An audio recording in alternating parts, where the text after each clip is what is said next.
OVAthletics.com STREAMcast, brought to you by Ohio Valley Nutrition, where we're just better. Zach, we have some products here, that Tom said he tried out. I really want to try out this protein powder. It's the Cinnamon Cereal Crunch. Ooh, and Tom said it tastes exactly like the milk from a certain cereal that I don't know if we're allowed to say the cereal brand. from a ranked Mills of some variety, yes. right? Not Colonel Mills. I think probably higher ranking. I right? think so. One of those. But we have some other things here with us, too, from Ohio Valley Nutrition. We would like to thank them again for partnering with us. Oh, for being a gracious sponsor and a great partner to the website, the Streamcast, and everything else. And even the Ohio Valley. Oh, for sure. Yeah, well. absolutely. Yeah. So, Zach, let's get started. We have a lot of game recaps to go over. As we bring this to you, we would like to bring you some more, just other than football. We have some volleyball, some cross country, some soccer. We have all kind of stuff to bring to you. So let's get started. Absolutely. Looking on the volleyball on the West Virginia side, Magnolia swept Valley. Okay, so they won 25-9, 25-11, and 25-6. In the opening round of the West Virginia Class A sectional volleyball and as we're going to tournament. say later on in some of the other recaps here, a lot of these games are going over three sets. So being able to sweep somebody, especially in the playoffs, just shows the real strength of the team in general and just what they were able to do. Those wins are pretty significant. By that ratio, it's pretty good stuff. If you're going to be sweeping by that margin in the playoffs, it's pretty successful. Yeah, the Blue Eagles were led by Shayla Holiday. She had 18 points. She had 13 digs and a trio of aces. Hard to do. But if you get a good server in there, just like a pitcher in softball, you always got a chance. Yeah, once you get one of those sort of going and they get a little bit hot, it's really easy to keep that moving. Especially 3 aces is nothing to sneeze at, especially in high school volleyball. No, not at all. Lauren Gazer added 10 points. She had 7 kills and a pair of aces. And Jenna Blaine, it looks like, charted 9 points, a half a dozen kills, and 5 digs. So some pretty impressive performances there from the Magnolia Blue Eagles. Another matchup here in the Class A sectional tournament, you had Tyler Consolidated, and they topped Parkersburg Catholic. Again, 3 sets, it looks like 25-11, 25-21, and 25-9 Monday night. Yep, on Monday night. And then we have Braden Wall recorded 13 kills, 10 points, 6 digs, and 5 aces, with Katie Grimm adding 6 kills and a pair of blocks as well. Yeah. Great performances by those young ladies. Again, now let's get to some Ohio volleyball. Ohio volleyball. We've talked about Union Local before. We've talked about, their volleyball team. This is the District 2 volleyball champions now. They won the District 2 championship. Okay, all right, cool. Now you're moving on to the playoffs. Now listen to this, Zach. We talked about this earlier. So Union Local comes out. They win the first set 25-23. Close one. Close one. Close, a nail-biter. Second set, they lose 25-1. Whew. What happens in that, Zach? You win 25-23, and then you lose 25-1. What could happen there? It just probably, in my opinion, it looks like one of those sets where you sort of just narrowly win one. Probably some things went wrong, and then you just lost some of the wind in your sails in that second set. Somebody maybe got on a hot streak, maybe a couple bounces go the wrong way, and you just sort of catch yourself behind the scoreboard there a little bit. Yeah. So they come back in the third set and lose 26-24. So now you're down 2-1. Riverview needs 1 set to be district champions. Yep. Union Local really hadn't had their backs against the wall all season, other than that OVAC tournament. Their coach said that they were really impressed with the way that they were sort of resilient in that OVAC championship. Yeah. So the question was, could that continue here? Could they do it again? And they did. They found a way to win. They won the last 2 sets, 25-17, 15-13. Again, Union Local led by Tori Kildow. She had 48 kills. That's a lot. That's a lot. That's definitely a lot. That's a lot. Especially when we just talked about some kills up ahead, or in the single A in West Virginia, where we had people with 7 kills. And that's good. 48 is almost 7 times that much. Yeah. They're going to move on to play Sheridan. Yep. As Coach Kay Seeker said, I think they knew they could win. At the OVAC championship, we came back and won in 5. We're not used to playing 5 sets, so mentally that helped us. That gave us the confidence to win. So I think, again, that OVAC championship, having to go 5 sets helped them out this time. Well, I think especially, we've seen it unfortunately we've seen it in the Pac 8 with with the school that we teach at. Yes. Is that you see some of those teams that didn't face adversity all season and they fall apart when it matters, and having their backs up against that wall a little bit in that OVAC tournament, I think really helped them here and sort of helped them have that little bit of adversity and that little bit of pressure. What's it you always say about pressure, Jeff? Hey, it either breaks glass or makes diamonds, one or the other. There it is. Yeah, that's what we say there. Yeah. So good luck to them. Good luck to Tyler and Magnolias. They move on in the playoffs there. Next, Zach, we're going to move on to a little cross country. Something that it doesn't look like either one of us do too much cross country running. There was one point where I had a coach tell me that the only thing it looked like I ran to was a buffet, which unfortunately is probably a little true. It may have been true, but this past weekend we had the West Virginia State tournament for cross country in Class Single A. Wheeling Central Junior, Aiden Scott won his title. I saw that when we looked up the times and everything, that he finished about 35 seconds faster than his nearest competitor, which is pretty astonishing to me, especially when, cross country is one of those things. It's definitely that huge, long endurance run. Beating somebody by 35 seconds means you really had to kick it into gear to be able to make sure that you were having enough to finish there, especially. And sometimes that'll affect your overall time too. It'll drop your overall time because nobody's really pushing you. Right, exactly. But congratulations to Aiden on that championship. That's something special that he'll remember. Fantastic, yeah. And then his teammate, Patrick Childress, finished 21st in that Class A race as well, which, I figured that there's a lot of people in the cross-country pool, so I figured we'd include some. It's not... Cross-country pool is kind of like the OHSAA playoffs. Everybody has a chance, right? So let's just include everybody. So this is one of those. We're not going to call that out. Yeah, so Patrick Childress, 21st. Magnolia was represented by Landon Davis with a 7th place finish. And then we had a duo from Tyler of Amos Kimball and Jaden Ebert, who were 16th and 17th in their respective categories. Great finish for those young men. Absolutely. Definitely. I mean, it's great to feature a couple of teams that we don't necessarily talk about all the time in the football world, having some success in cross country. Yeah, definitely. So now we'll move on to the AA cross country, and we have Oak Glen's Hannah Kleiner finished 8th in the division with a time of 20:43, and Weir's Naomi Young was 23rd in a time of 22:18. Right, then we flip back over to the boys' side. Nick Gallo of Oak Glen, he finished with 17th, and Josh Duffy was 19th. Yeah. So congratulations to those young men and ladies in AA as well. Definitely a good showing for the Ohio Valley there in cross country. Then next, we get to AAA. Wheeling Park, and we're not talking about football this week. We're talking about cross country in Wheeling Park. They put on an impressive show, en route to finishing 3rd overall as a team. Pretty good with 77 points. Pretty solid, yeah. And what I think was really impressive is that they placed all 5 of their scores inside the top 25. But the shocking thing, Jeff, is that they were still 38 points behind University, who won the team title. Well, you may be surprised by this, Zach, but I do know a little bit about cross country. Thanks to Coach Zervis, keeps me updated on the cross country stuff. And I know University is really good in cross country. It's either them or Morgantown every year, and they're very good. 38 points. Teams. I was just shocked by that margin. Yes, that's a big margin. It's a tough sled for Wheeling Park. Definitely, but still a good showing. Hey, absolutely. 3rd place overall, and then nothing leading the way for our Patriot cross country team was sophomore Reddick Moore, who finished 9th. And then let's see here, we have Jonah Nizami, who was 13th, while Seth Frank was a spot behind him. Just one spot behind him at 14th, and then 11 seconds.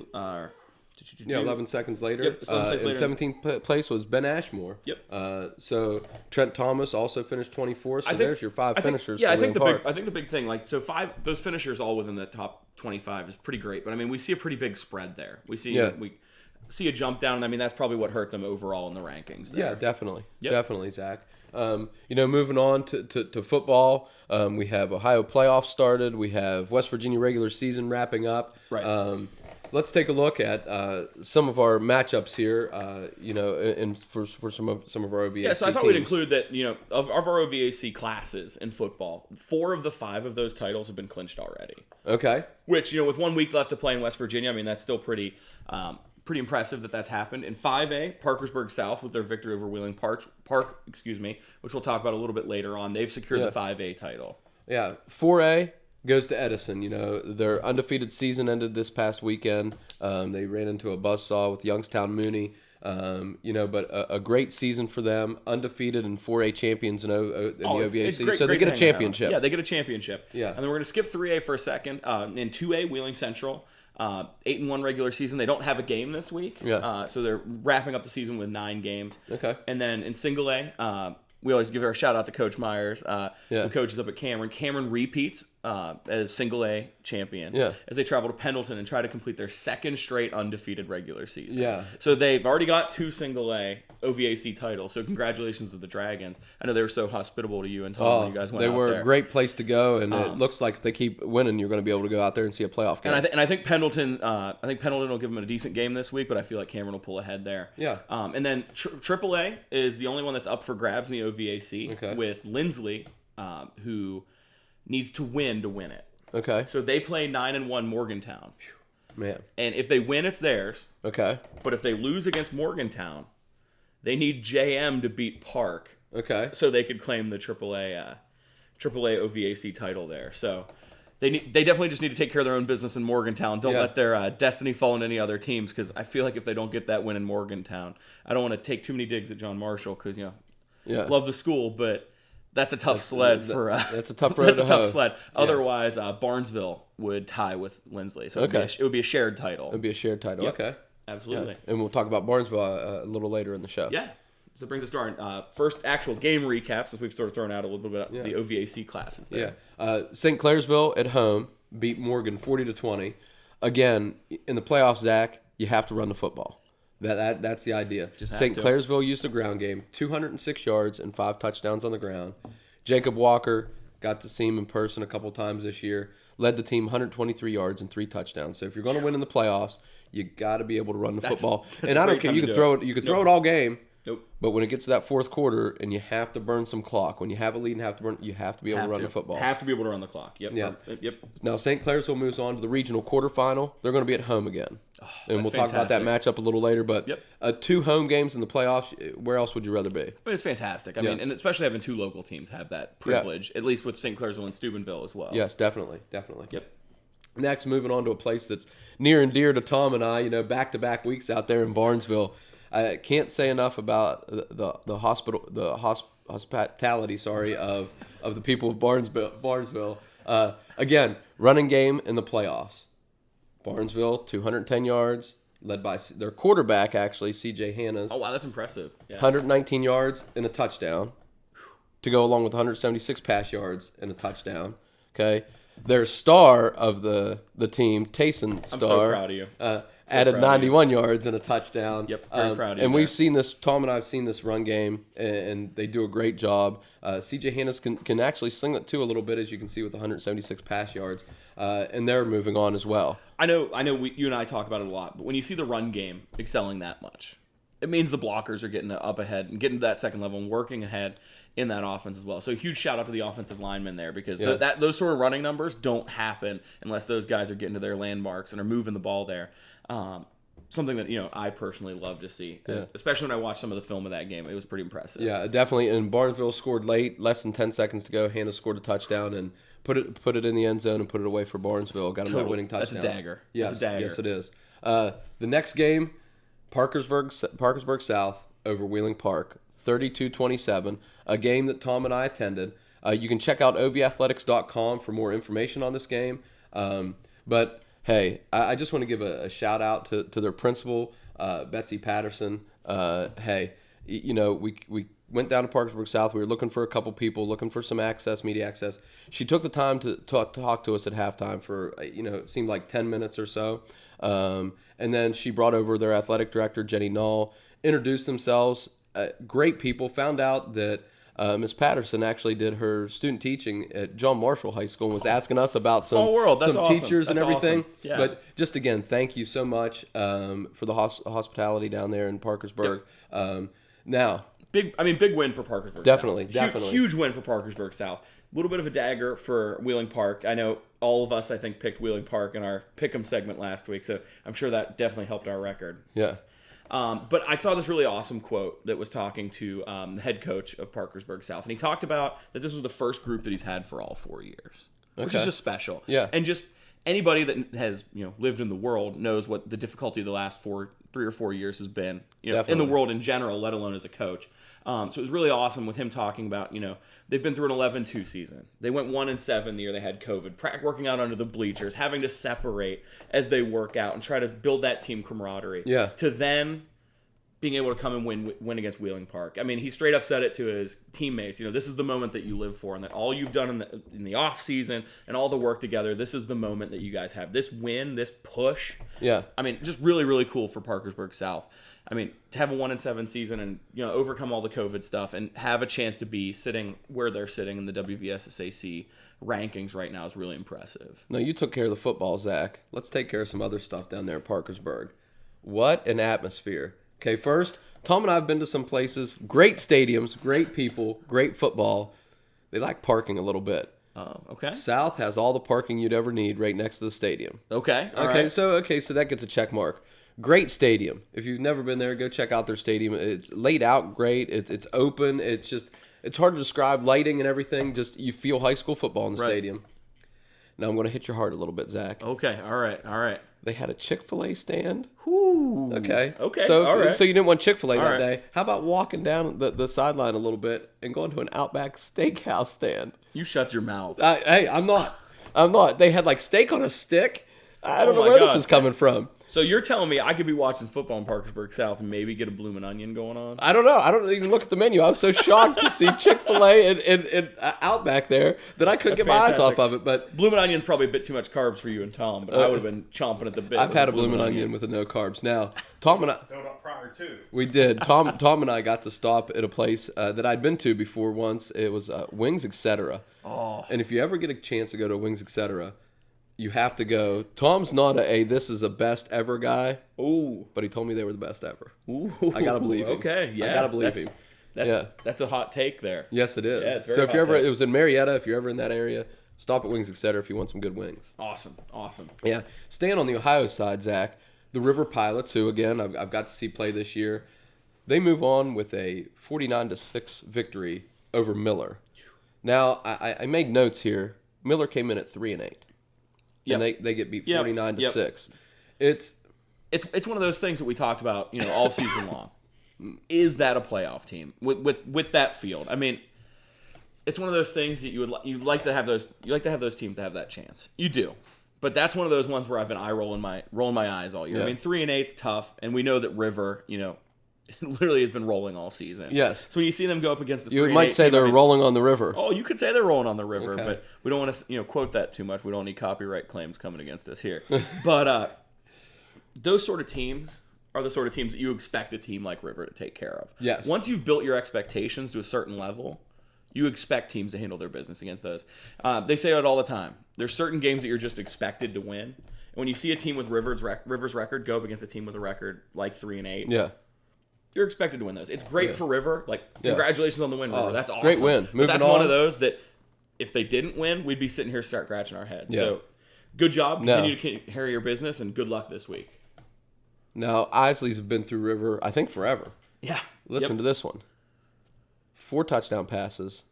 That's pretty good, right? Oh, yeah. 4 touchdown passes. In is a the great first stat quarter. line.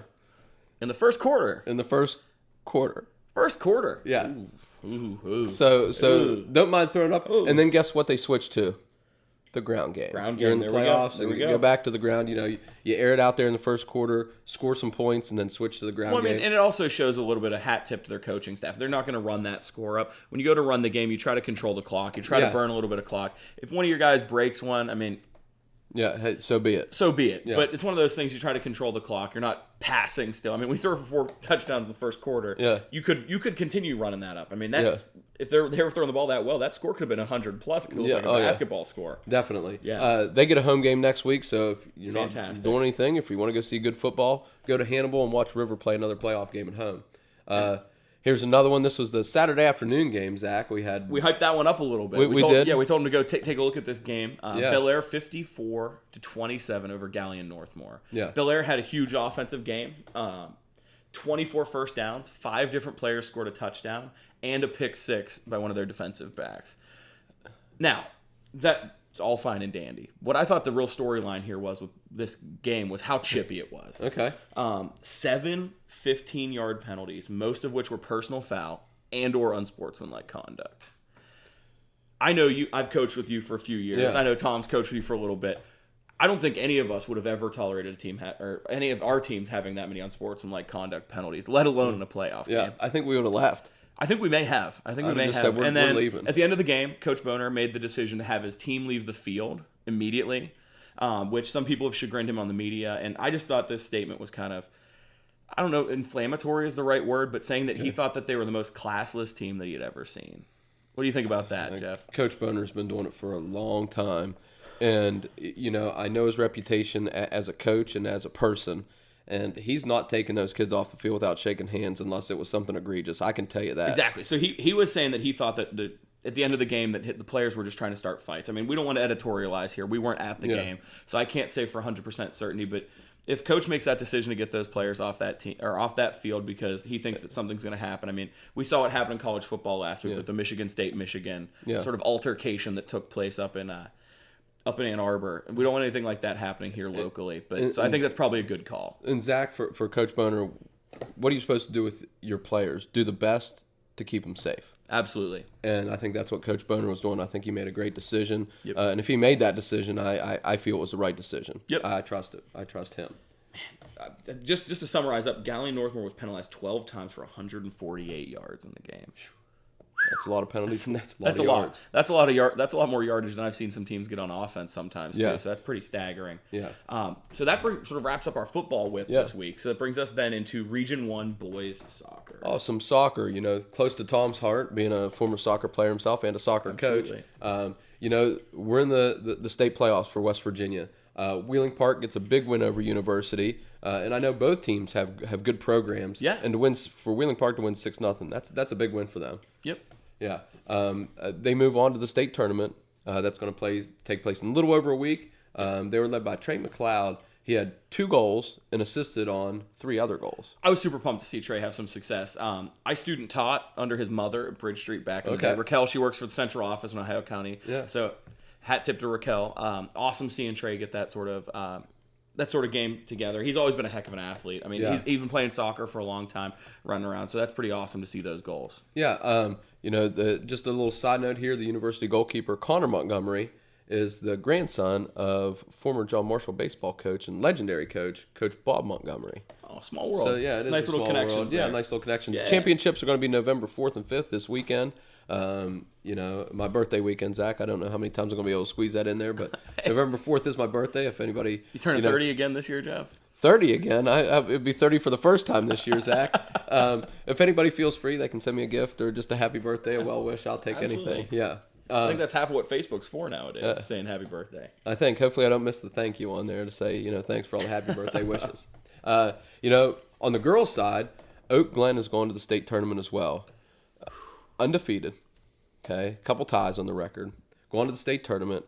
If you go to ovathletics.com, you can check out a great article that's on there about the Oak Glen girls and their traveling and their record, their being undefeated, and their quest to win a state title. That's awesome. I think you and Tom did a great job whipping up a great article on the Oak Glen girls. So be sure to go check out that article on ovathletics.com. You guys whipped up a great article. Our friends at Ohio Valley Nutrition whip up great products, and they're more than willing to help whip you up some great products and help you with your nutrition, daily vitamin needs, or anything else that you guys may need. So be sure to check out OV Nutrition. Stop by. They have stores in both St. Clairsville and Steubenville now, Zach.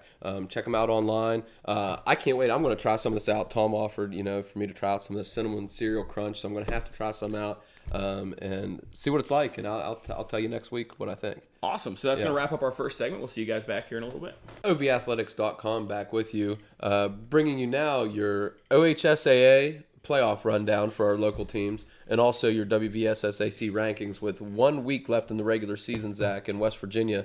These teams trying to vie for some playoff points and trying to get into the playoffs or improve the ranking, trying to get that first round home game. Right.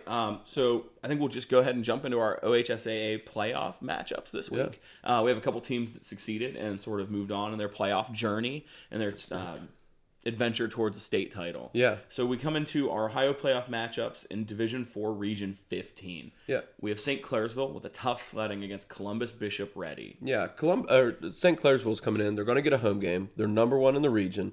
But this Columbus Bishop Ready team is going to be ready, Zach. Pun intended. Pun intended and unintended, I guess, both. They're always in the playoffs. You always see Columbus Bishop ready. If you're looking in this grouping in this division, they're always there. They're going to be a tough out for St. Clairsville this week. They come in at 7-3. They scored 401 points this year. Whew. So 40 points a game, only giving up 154. So offense looks like it's rolling a little bit, and defense looks like it's locked down. I was looking at some rudimentary statistics today because I had some free time. Bishop Ready won a game this year, 70-6. Jeff, that's a lot of points to score. I don't care who you're playing. 70-6. Yeah, it doesn't matter who you're playing. 70 points is a lot. Yeah. So tough slate for for St. Clairsville this week. Hopefully St. C can get a win at home. It would be fantastic. But I think it's going to be a tough sled. Those Columbus schools are tough, and they sort of cannibalize off of each other a little bit. And, hey, that travel for Columbus, Bishop Ready, going on the road, home confines for St. Clairsville, maybe give them a little bit of edge there, too. It's one of those things, like, we talk about it a lot when in West Virginia playoffs, where you see teams travel a long distance. If you're a team that's located up here in the Northern Panhandle, traveling to some of those southern areas. I know when I coached at Bishop, we used to have to travel like 3.5 hours. I mean, St. Clairsville from Columbus, that's an easy drive. It's like an hour 45 minutes in a straight line. I mean, so while it's a lot to travel when you're used to traveling a little bit, I don't think it'll be too big a hedge for Bishop Ready. Unfortunately, like I said, I'd like to see St. Clairsville pull off the win, but I think they got a tough sled. Yeah. We'll talk about them a little bit more in our pick'em segment. Okay.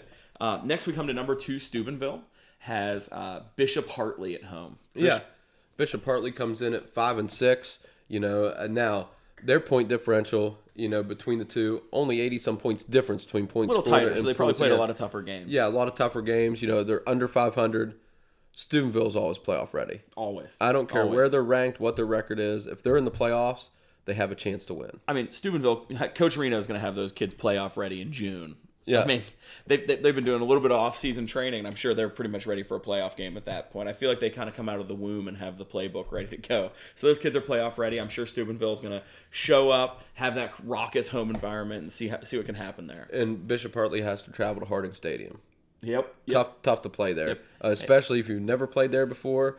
Those bleachers, those fans are right on your back. Right there. I don't know if Bishop Hartley's going to be up for that task. Listen, I traveled there when I was with Bishop Donahue when we played Steubenville Central, and right behind you the fans are. Yeah. Your fans literally right behind you. It's a little bit more tight confines than you're used to having. I know we had players stashing stuff under the bleachers and things up there. Yeah. So that was kind of wild. Kind of an odd environment, especially when you're used to probably a little bit bigger stadiums out in Columbus area. Yeah, definitely. You have Cambridge. The Bobcats are going on the road. They're going to play Columbus East, another one of these Columbus teams. Columbus East comes in at 9-1. They've scored 361 points this year. They've only given up 119, Zach.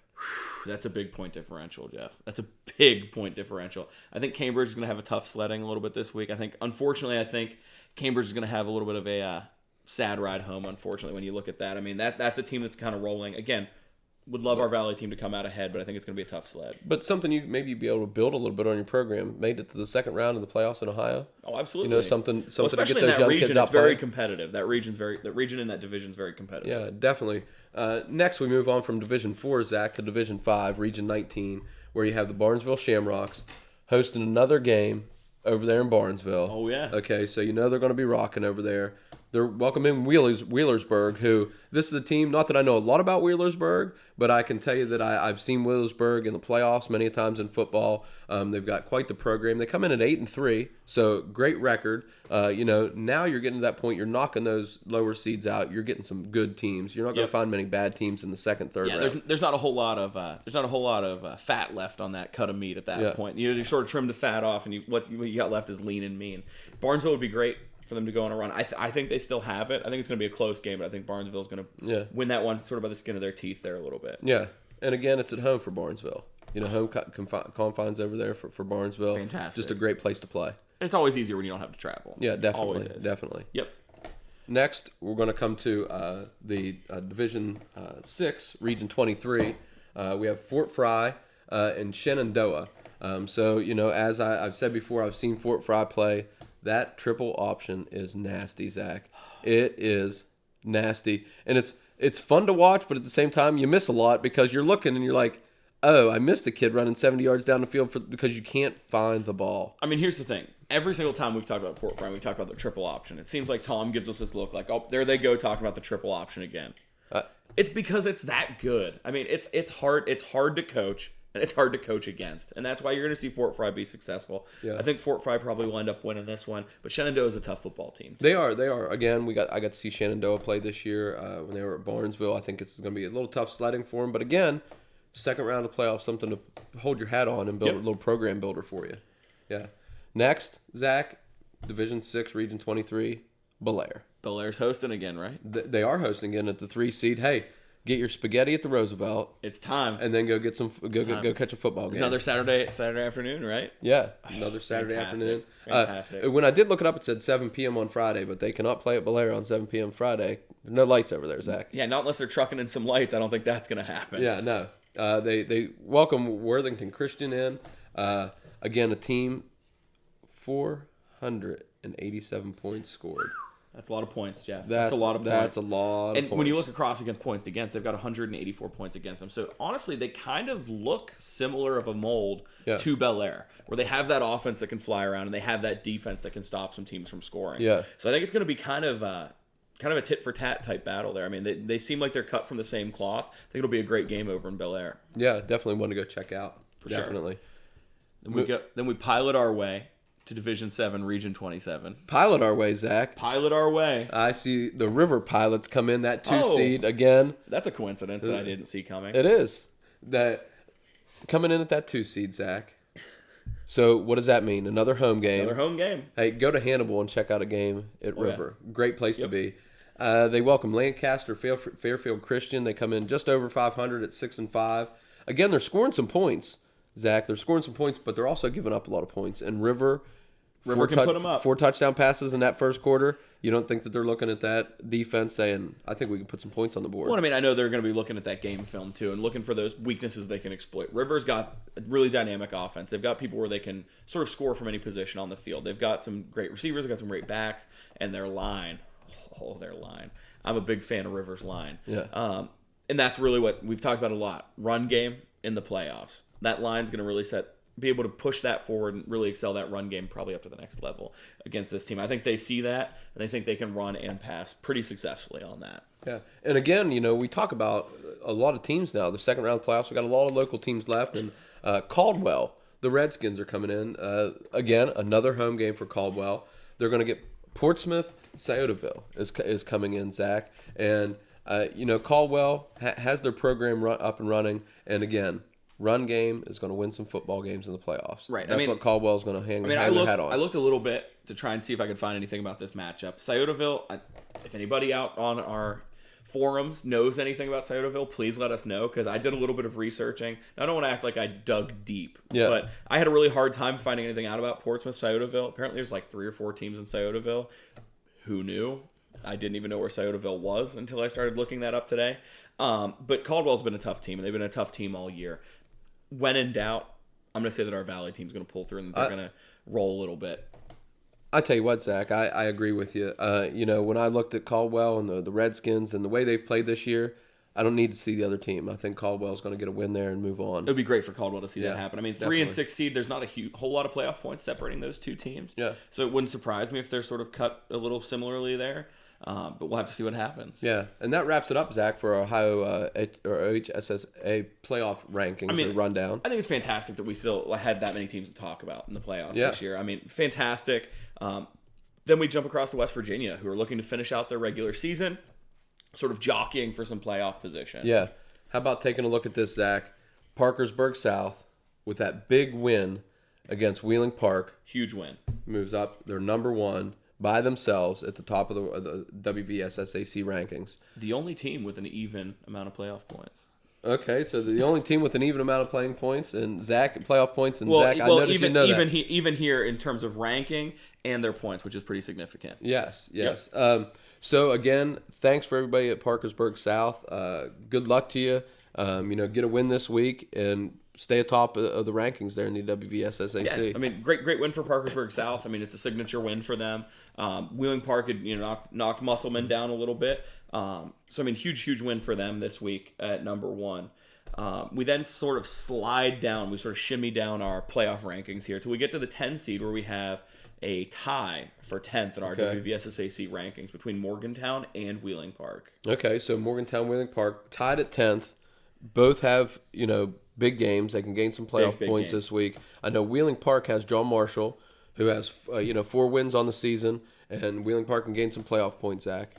And then Morgantown has our darling of the STREAMcast so far. They have Lindsley coming to play them. That's a tough game. It's a tough game. Like if I'm in those two positions, if I'm looking at Morgantown's position and Park's position, I think I'd kind of rather be in Park's position, having a JM team that has sort of struggled to find their identity, has a little bit of injuries this season. Yeah. Whereas a Lindsley team that has been rolling and have played some really tough teams and come out on top this season. And not only is Lindsley rolling, Zach, remember what you said earlier in the STREAMcast.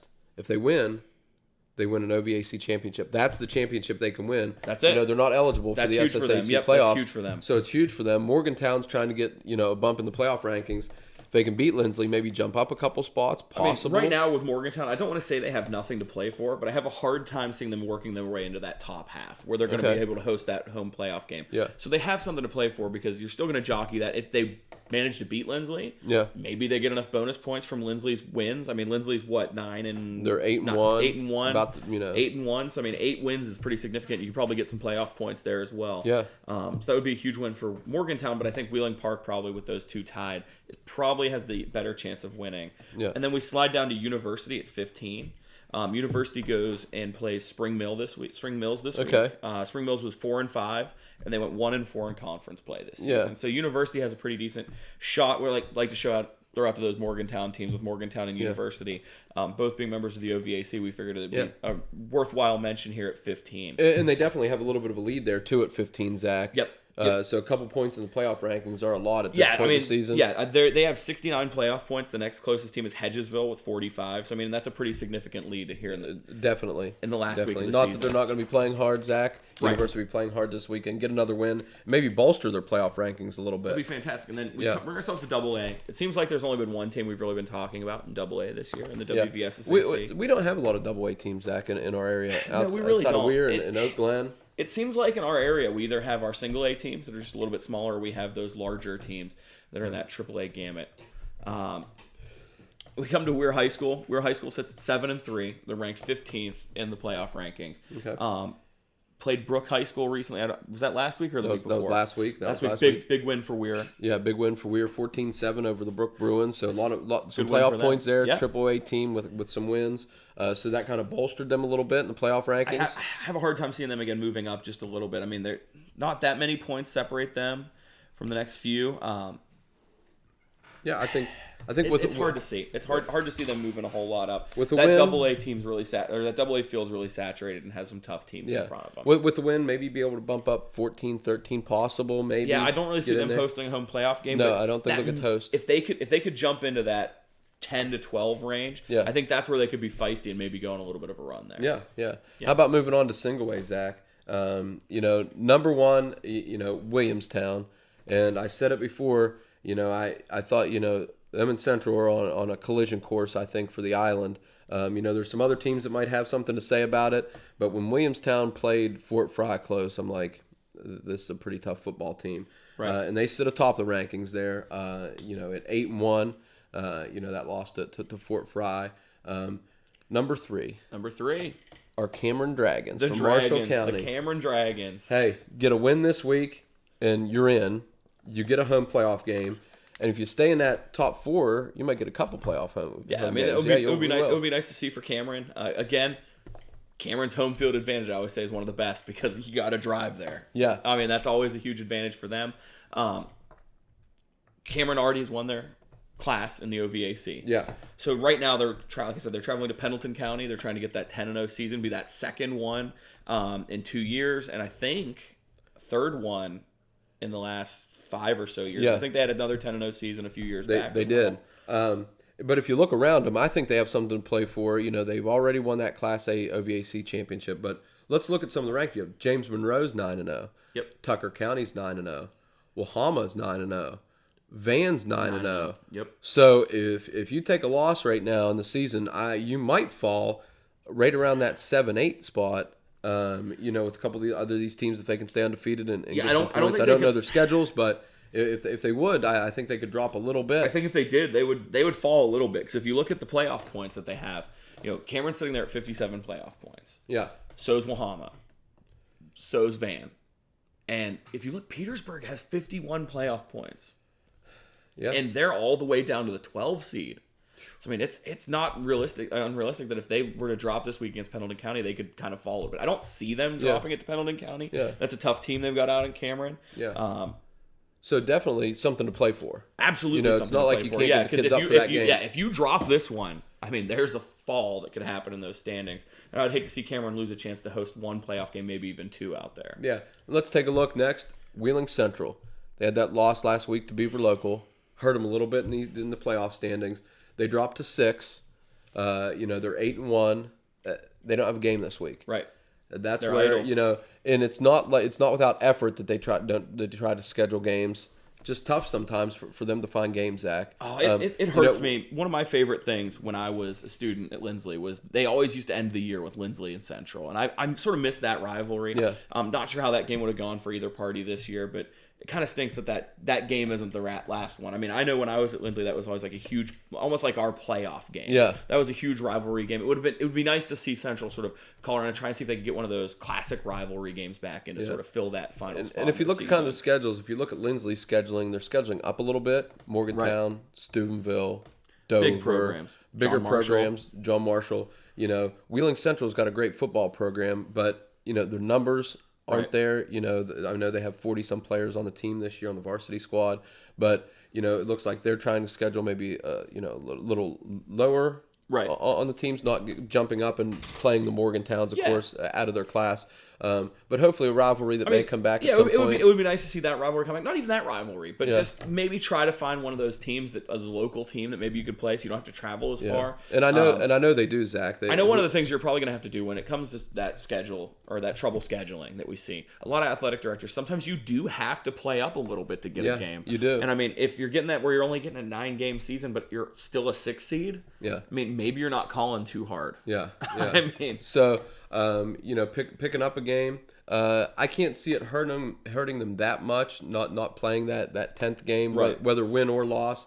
They're pretty solidified there at their 6. Right, and then we fall a little bit down the playoff rankings a little bit. The CBs, Clay Patel is sitting right outside of that striking range at 17. They're just outside the playoff rankings. They traveled 100 this week, where they have that chance to maybe get a win. Playing the Hornets this week. They go to 100. 100's 3-5, and they have a chance to sort of jump up because if you look at who's in front of them, Tug Valley is sitting there right in front of them at 16. Tug Valley goes to Van, who's the 7 seed. And they're undefeated. So Van has that undefeated season to sort of hang their hat on. Yeah. So if Tug Valley loses, they're going to lose a little bit of that playoff point, and maybe Clay Patel can sneak in just a little bit. I think there's only about 0.4 separating them in the rankings, so maybe that would be enough to win to get Clay Patel in. Clay Patel right now, they're on the outside looking in. Yeah. And it's always tough when you're on the outside looking in.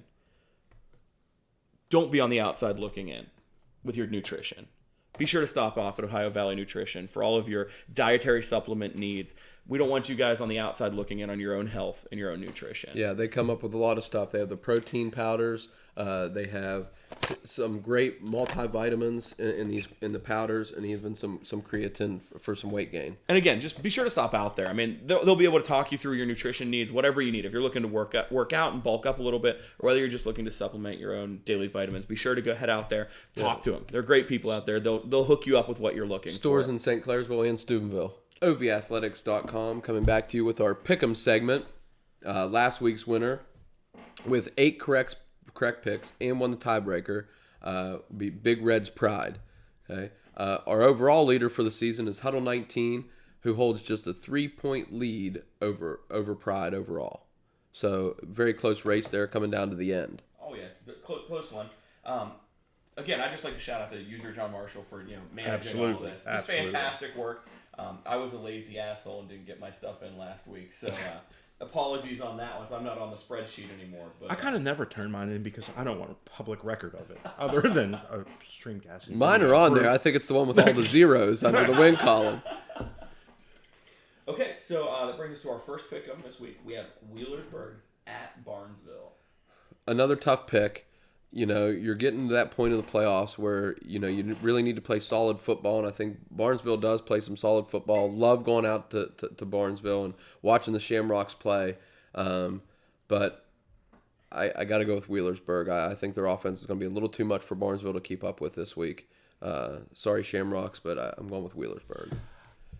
I kind of want to take Barnesville, but at the same time, the way my picks are going, I think I might jinx them if I take them, and it'll go the other way. I'm still going to take them. Barnesville, if you lose, it's not because of me. Okay, I'm just telling you. I'm taking Barnesville. I think they're going to get it done. Hey. They've been finding a way all year. They're going to find a way again this weekend. Jeff's lone wolfing. I'm going Barnesville too. Hey, after they won that milk jug, how can they lose now, right? I wish I had a better joke or statistic to run with there, but hey, I'm going with Barnesville. Okay, comes to our second matchup. We have Bishop Hartley at Steubenville. Big Red in this one. They're at home, Harding Stadium. It's the first couple round of the playoffs. Steubenville doesn't lose. Yeah, I don't. That's easy. Yeah, going to Harding, tough place to play. You mentioned it in an earlier segment. Those fans right there on you. It's a tough place to play. Steubenville. Big Red, big win. Moving on. Yeah. Pretty straightforward. I mean, it's hard to pick against Coach Reno in the playoffs. Mm-hmm. It just is. He gets those guys up all the time. My good friend Roger Micker, huge Steubenville guy. I feel like he texts me Steubenville updates every week, regardless of whether I ask for them or not. But he thinks this might be the one. Which, when you talk to Steubenville fans, they always think this is the one. Yeah. But he thinks this team might have a little bit of special juice going this year, and maybe it would be nice to see them make a run there. Definitely. Our next pick'em, we have Cambridge at East out of Columbus. East Tigers, I think, is their mascot name. Cambridge is going on the road. They've had a great season, but I think it ends here. I'm going with East out of Columbus. Yeah, as soon as you said they had a great season, we knew it was coming to an end. I'm on board with Jeff. East Columbus. I think they've been scoring a lot of points this year from what we've been talking about. Yes, a lot of points. And I think that's going to be a little bit tough for Cambridge to overcome. I think we're all in agreement on that one. I think East, they just, how many points they put up and how good their defense is, I think it's going to be hard for Cambridge to overcome. Yeah. Nothing to be upset with, Cambridge. You guys had a great season. I mean, winning the game's nothing to sneeze at. Our next game, for a lot of weight for Lindsley, we have Lindsley at Morgantown. So you have Lindsley coming in with a win. They're going to be OVAC champions, and that's their championship. It is. Right. That's their championship. Morgantown's not going to let it happen very easily. Nope. You know, their offense are going to run the football. They're going to play tough defense. But Lindsley's just ready for just about anybody they play. I mean, with the schedule they've played, and to manage that and to be 8-1 at this point in the season, I see Lindsley winning this one by maybe a couple touchdowns. They're tough. And they played John Marshall, who was down some players last week. And they just looked good. We were obviously down at a different game, but we watched some highlights. And I teach at John Marshall. I talked to some of the people that was in the building that coached there, and they really praised Lindsley and some of the athletes that they have. And for them to talk the way they did about some of those players, they're impressive. I'm gonna go with Lindsley. Sorry to interrupt, Zach, but as I was told by somebody else today that some coaches think that they could play with anybody in the state of West Virginia. And that's up to and including Martinsburg. Yep. And so if you can play with them, they're tough. That'd be tough. They're tough. Yeah. So I'd like to see that game. I'd like to see that game. Yeah. Well, unfortunately, we're not going to. Yeah. Yeah. So let me get this straight. When we're doing this pick, right? Steubenville and Park played this year, right? Yes. How did that go for Park? Not well. Mm-mm. Not well, right? Park beat Morgantown, right? Correct. Yes. Okay. So if Lindsley beat Steubenville, who beat Park, who beat Morgantown,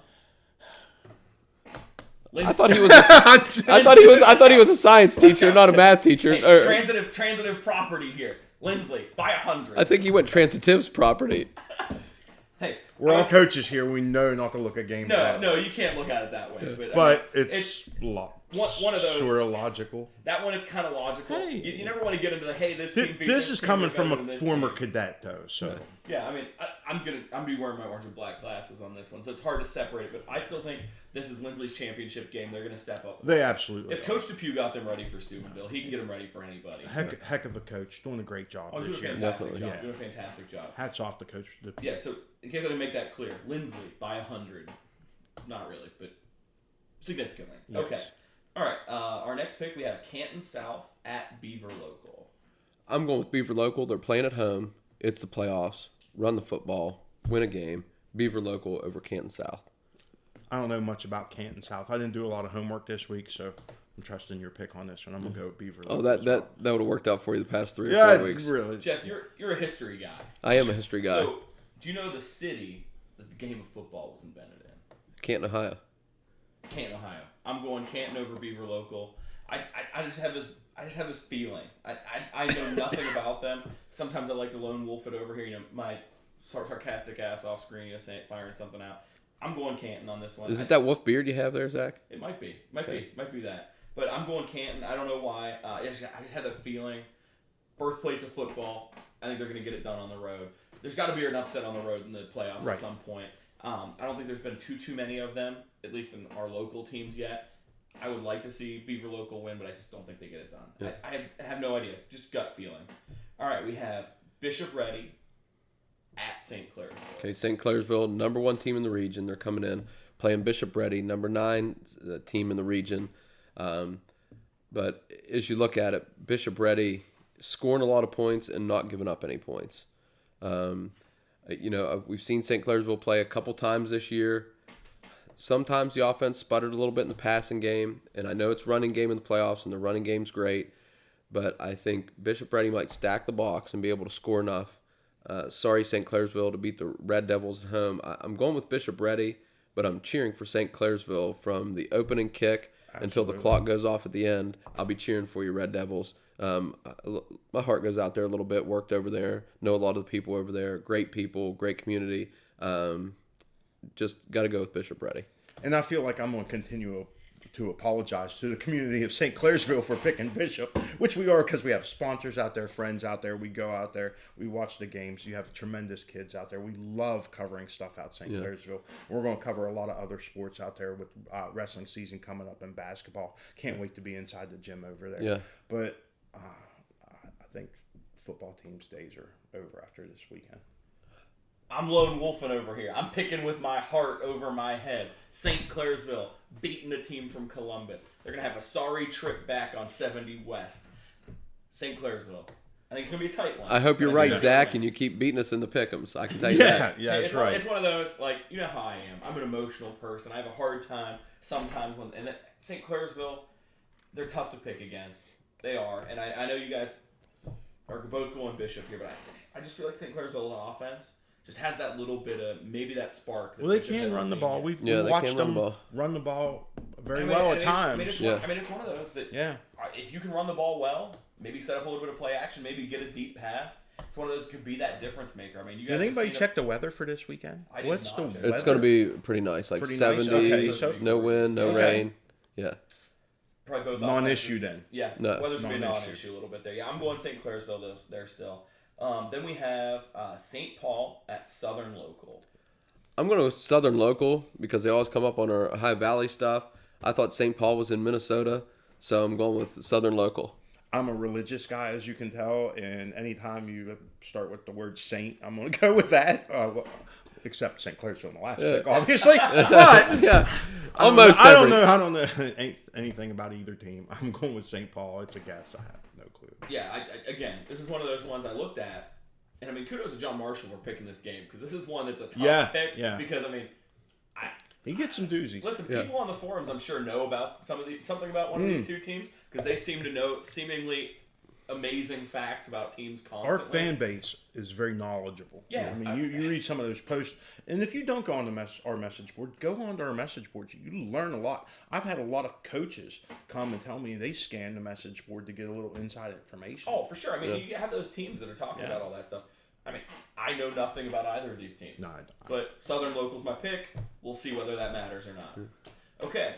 We'll see if Tom continues his going with religious teams or not. As we have Worthington Christian traveling to Bel Air. Well, I'll go first, Tom, and I'll save you the heartache. Bel Air, the Big Reds, Roosevelt's, and Spaghetti. I think you're going to keep getting Spaghetti over at the Roosevelt and Bel Air. Absolutely. But I think their season ends maybe on Saturday. I'm taking Worthington Christian. Sorry, Bel Air. Great community, great stadium, great spaghetti at Roosevelt, but I'm going with Worthington Christian. Might have to give Neil a call and see if we can't meet up at Roosevelt before the game on Saturday at 1:30 again. Is that what it is? Or did they announce the time yet? I think Jeff and I said that it was listed at 7 o'clock, but we know that's not normal. Yeah, that's not normal thing. So I think it's interesting. Saturday. Again, I'm going to talk about our message boards a little bit. Interesting post on our message board this week. I don't know if you guys paid attention to it or not. It was a discussion about Bel Air and the light situation that they have over there. They have a booster that's a member that is one of our members, and they talk about it's not a money issue. There's other things going on. So I don't know what it is. And they talked about the rumor about you can't build lights over there, and they said it's just a rumor, not true. Okay. I don't know what the story is. Interesting. Keep filling us in on that message board. I've been reading that. I've been following along. I'd like to learn a little bit more about that situation. Yeah. But whatever it is, there's a little, like, I don't know how you want to say it, but a human story to Bel Air this year. Okay. And I don't know. I think the team's going to rally around a couple of their players. I think they're going to get one. And I know I'm going against the religious thing. I Again, for the second time out of 3 games. Yes. So, I don't know. I might not get back into church Sunday. Whatever. But we'll have to find a new one. Yeah. I'm going to go with Bel Air. I think the team's going to rally. And after what they went through last weekend with a bunch of not nice situations, we'll leave it at that. Yeah. You know? Yep. I think they're going to be disciplined. They're going to be ready to play. I mean, when you see a team, one side has a ton of unsportsmanlike and unnecessary roughness, you don't see the article saying that Bel Air was retaliating. It shows that they're disciplined. It shows that they have what it takes. I think Jeff's pick is going to get roasted like a Gula's hot dog. Ooh. Just to the point of crispy deliciousness. Jeff's pick's roasted. Bel Air's winning. Bel Air's winning. So we have another interesting pick'em here. Another set of teams that I don't know a whole lot about this year. We have Payton City at Valley Wetzel. I'm going to go Valley Wetzel over the Wildcats. I know Valley's been down a little bit this year. The program's been down a little bit. Payton City has won a couple games this year, but I just got to go Valley Wetzel. I got to go with the Lumberjacks. Maybe it's just because I like the nickname. Great nickname. Yeah. We played some kids from Valley at one point in our career when it was short line. Short line, yeah. It didn't go so well for us. Not at all. Those kids on that team made Zach look like a punter or a kicker. I'm telling you. And this was middle school. Yeah, they were middle school. Good Lord. I don't know a lot about either team as well. Who did we watch against Cameron? Was that Valley? We watched Valley, yes. Yeah, Valley and they has hung that with them for quarterback. half. They hung with them for a while. Yeah. And I tell you what, that quarterback / running back, when they moved him around, I thought a little bit. Mm-hmm. He's an heck of an athlete. I think he's going to be the difference maker. I apologize. I don't remember the kid's name. If you happen to do. Yeah, I do not. They had also had a running back that was pretty good. Yeah, you could too. read a past article, and the running back was pretty nice. I think they have a couple players. I think they'll get it done. Yeah. Yeah. So my dad was a huge Monty Python fan, and one of the best sketches, whatever, I'm going with it. You can leave my cut, and I'm not like Jeff or Tom. I don't have to get mine out of there. But one of the skits is, I'm a lumberjack, and I'm okay. Valley Wetzel, you're lumberjacks, you're okay. Straightforward. Valley Wetzel. All right, our last game, we have Parkersburg South at Princeton. I know about both teams. That's why I'm going to pick Parkersburg South. They're going to keep rolling. Keep that number 1 ranking. They're going to be the number 1 ranked team in the West Virginia SSAC playoff rankings when they come out. So they're going to get a couple home games, and you never know. Maybe play over on the island come to the first week in December. Which will be there for that. Yes. But I'm hoping Parkersburg South wins because I want to go get some more wings. I want to meet the nice people down in Parkersburg again. Might get steak on a stick. I don't know what it's going to be, but it's going to be good times down in South again. Wonderful trip. Wonderful trip. Yeah, that was a great trip. We saw drivers are usually a little bit crazy, but we experienced some. That was on the Ohio side, I believe. Very crazy drivers, Yeah. and some incredible wildlife on the way home as well. Our Jeff and I's trips are usually pretty pretty interesting to say the least when we go to high school football games. And the South trip did not let us down. You read more about that come tomorrow. We'll get that article up as soon as possible. We was a little bit busy this week with rebuilding the front end of the website and everything, so got behind a little bit on that. Yeah. But South is definitely going to do it. They played very well against Park. They did. They have a nice team. Team. There's one thing that is an absolute certainty, is that I love chaos. And nothing would create chaos amongst the top of the SSAC playoff rankings than Parkersburg South losing. I don't necessarily think it's going to happen, but I'm going out on a wild card here. Let's say Princeton rallies. They beat that team to knock off Parkersburg South. I'm going to go Princeton here, just for the sheer semblance of chaos and letting you guys have a chance to sort of work your way back in the rankings here in our Pick'em segment. Well, I know the flu's going around school, Zach, and RSV's going around the school. You have something. I'm not sure what it is, but you've got something going on. Hey, chaos. I want chaos. I want to see it happen. I want to see what would happen in the rankings. There's a well-known website where you can go punch in the playoff machine. Go check that out. Throw some crazy scenarios out there. Post about it on our forums. Hey, this is a crazy scenario where this team that's in the 20 seed could work their way in. I'd love to hear that. I love that sort of stuff.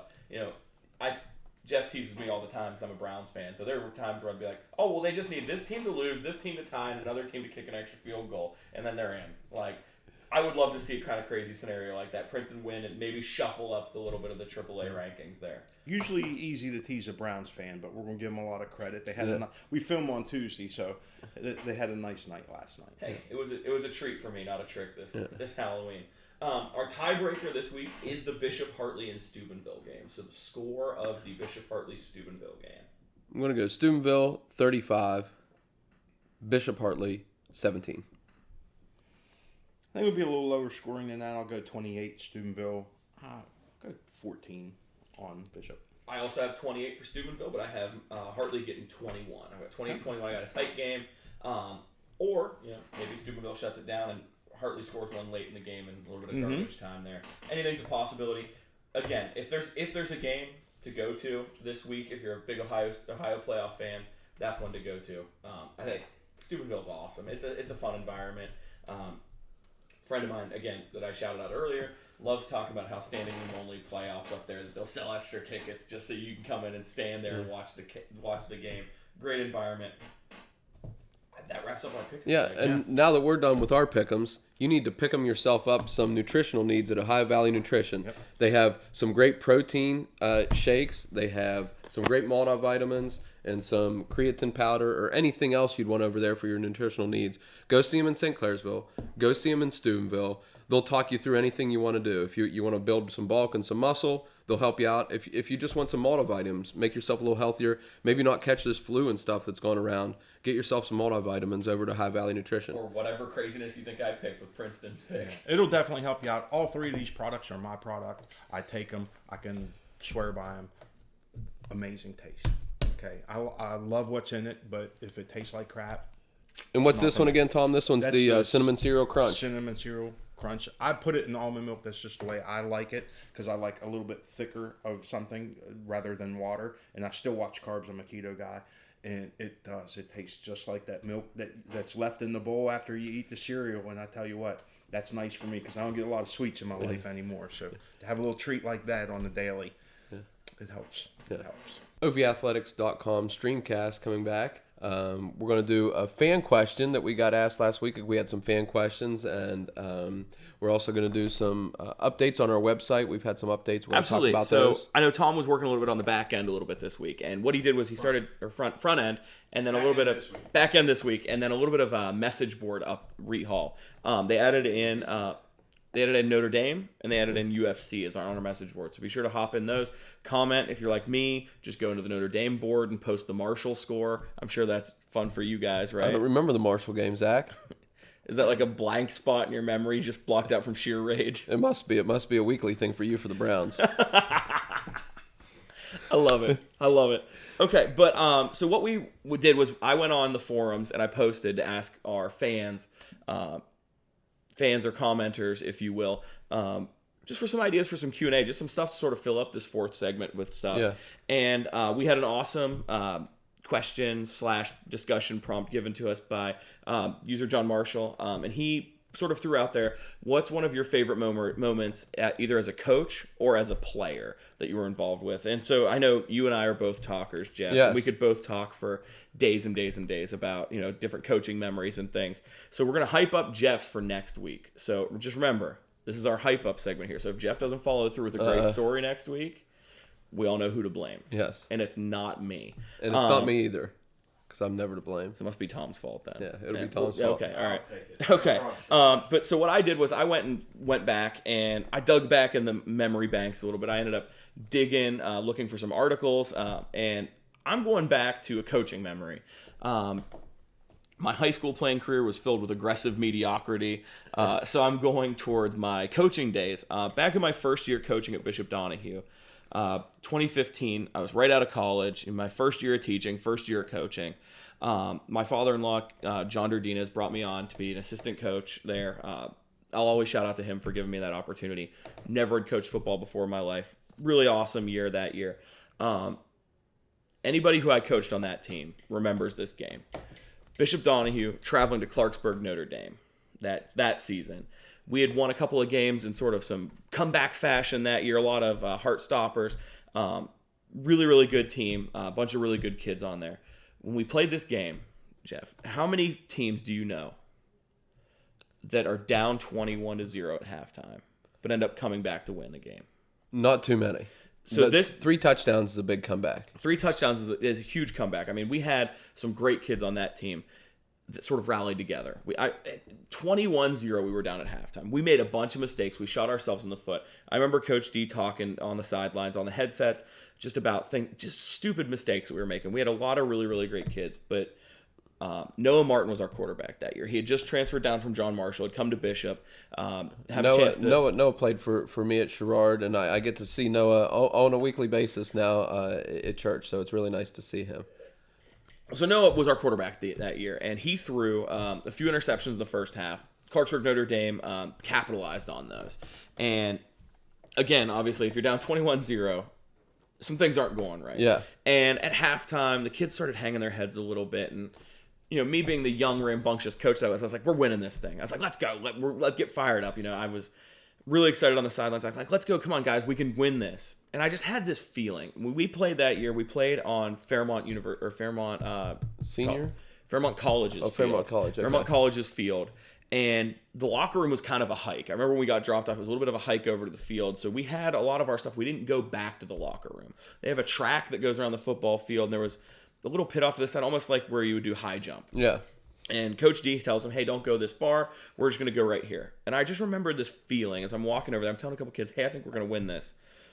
And Coach D just looks around and he says, guys, we've been in a couple games that we've been down before. We had a couple games where we had fallen a score or 2 behind. None that we had fallen 3 scores behind. We're going to come together. We're going to rally. It's going to happen. And I just had that feeling. I was fired up. The kids got fired up. We come out in the second half. On our first offensive possession, Jeff, would you like to guess what happens? Turnover? Noah throws an interception. Oh, my. Kills the first drive. But our defense manages to hold on. It doesn't let Clarksburg score off that turnover. It was tough. After that, however, Noah began to rally. He bounced back, and he led us on an 11-play, 48-yard drive that ended when he scored on a 3-yard keeper. So he ends up scrambling, gets us a touchdown. We ended up failing at the 2-point conversion, I believe. But the team really rallied together. Our defense started to nail it down. Junior Holmes and Dylan Druschel both played fantastic that game. Dylan Druschel had a huge sack at one point to kill a drive. They were starting to move the ball on us a little bit. But just a really, really great game. We ended up coming back to win 22-21 in the second half. Wow. 22-21. Our defense pitched a shutout the whole second half. Our offense played exceptionally well. Again, the Clarksburg paper, literally, I'm doing an exact quote from the Clarksburg paper here. Yeah. Martin shook off the turnovers, regrouped, and led a second-half Bishop rally that left Notre Dame flat-footed and in disbelief. They 22 unanswered points in a little less than 13 minutes. 13 minutes was that comeback. I mean, huge. Martin threw for 250 yards and a touchdown, ran for 2 more. J.C. Custer had 8 passes for 121 yards, and that put us to 3-0 that year. It was a great season for us. We ended up, unfortunately, falling to East Hardy in the playoffs that year in a really tough game. But I think that that game just sort of sticks in my mind as one of those early in my coaching career where you see what happens when your team rallies. They all come together and sort of pitch it together. I mean, kids on that team, we had Dylan Druschel, J.C. Custer, Trey Miller, Vinny Mangino, Noah Martin, Tyler Warble, Junior Holmes, Matt Wesolowski, Logan Wells, Jimmy Hall, a bunch of really, really good kids. A bunch of kids that if you were ever around Marshall County football at any point, those are names that you know. Yeah. I mean, tons of them. Tons of those kids were Sherrard kids at one point. I mean, just great kids. And it's just one of those that sticks in my mind. Just that feeling at halftime where it's so easy for those kids to sort of have that wind fall out of their sails. Hey, this is a 21-0 game. We're not coming back from this. But to come back to win 22-21. I know for a fact players that were on that team have called Coach D in the last 3 or 4 years and asked for DVDs of the game. That's how special it was to those kids.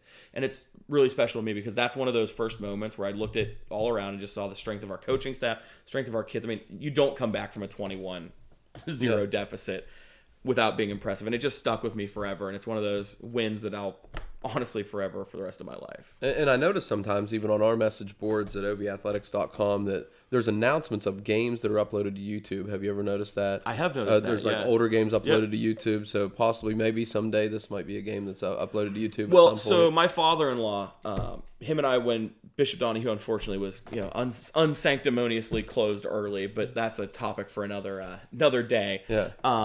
We downloaded pretty much all the film we could off Huddle. Yeah. He has literally a binder case of DVDs of film.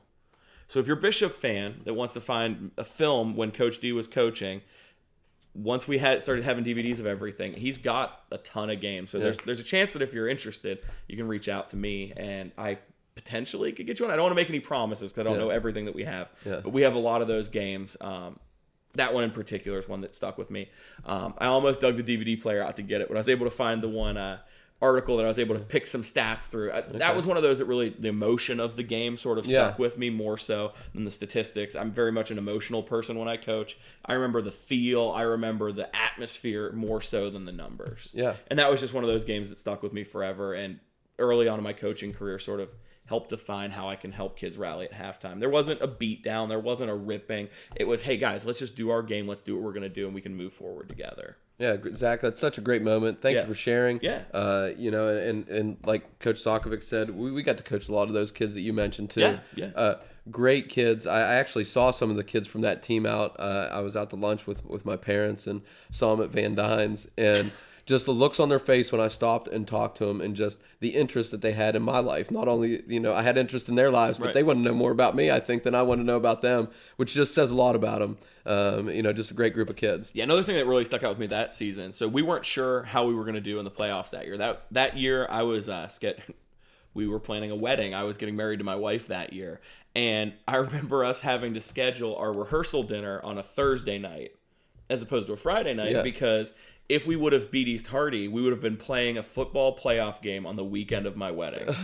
So we scheduled our rehearsal dinner for a Thursday instead of a normal Friday because we would have been the lower seeds. If we would have won, we would have requested a Friday night game just so we would make sure it wasn't a Saturday.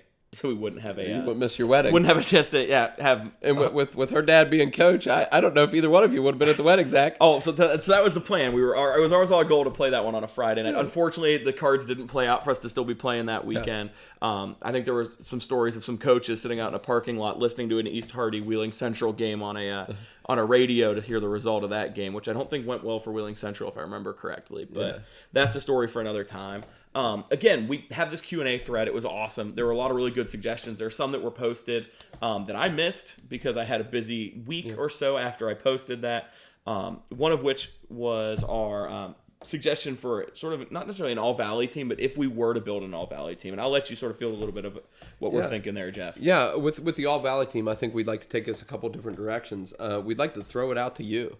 I mean, people that have seen a lot of the games, that have seen these teams, and we're going to throw out and make some threads on our message board, and we're going to have some votes. And we're going to create an all-Valley team here at ovathletics.com. But we'd like your input. So you're going to have some input in this, and we're going to have some input in this. And let's put together a great all-Valley team and recognize these kids for their accomplishments. Yeah. And then I know, like we sort of threw out at the beginning of the segment, we've been doing a lot of work on the site. Be sure to check out our site. Tons of new things moving on. tons of things that have happened even since lunch today. Like I was talking to Tom before we started recording, and he's like, yeah, we changed the stuff. Did you see that? I was like, no, I didn't see that. And I was on there at lunchtime. So be sure to check out new things that are happening all the time. The new logo. Here yeah, there we go. The new logo. Check out the new logo. The new color scheme we got going on a little bit here on the Streamcast. It's awesome. Yeah. We've got new stuff happening all the time. And we just want to keep it fresh and updated. Absolutely. If you have any suggestions, comments, please let us know on the message boards on Facebook. Reach out to us. When new stuff pops up, new stuff pops up all the time. Yeah. You know, one thing you don't want to pop up? You don't want malnourishment or poor nutrition to pop up. So Not at all, Zach. You don't want that to happen. So be sure to visit our friends at Ohio Valley Nutrition for all your nutrition, supplement, and protein needs. Yeah, they have great things over there. Be willing to help you out. They know their products. So if you want to go in, you want to get a multivitamin, they might set you up with a multivitamin like the Sports Formula 99. You might be looking for some protein powder, some creatine. They got all kinds of great stuff over there. Visit them at St. Clairsville, visit them at Steubenville, and they'll be more than willing to help you out and get you set up with whatever you need. And for that, we'll sign off for this week's Streamcast. Jeff, it's always great sitting here talking sports with you every week. Zach, great talking to you. Great seeing you. Thanks for the hospitality. Thanks, Anna, again. Absolutely. For lending your house for us for a couple hours here and letting us do our thing. And then I'm going to be sure to just sort of shout out here. Be sure to like and subscribe to our video on YouTube. It helps us build our audience. We post to all the major podcast networks as well. Be sure to rate and review us there as well. When you rate us, it lets us pop up more on people's algorithms, lets us be seen more and heard more, which is always fantastic. So, like, subscribe, all that stuff that you normally hear people end podcasts with. I just figured I'd throw that out here at the end. Like, subscribe, rate us, anything you can. Comment on our videos, comment on the forums. Let us know. We love hearing from you guys. We're a team here working on the Streamcast, working on OVathletics.com. Be part of our team and reach out. Yeah. Thanks, Ohio Valley. Until next week. Thanks, guys.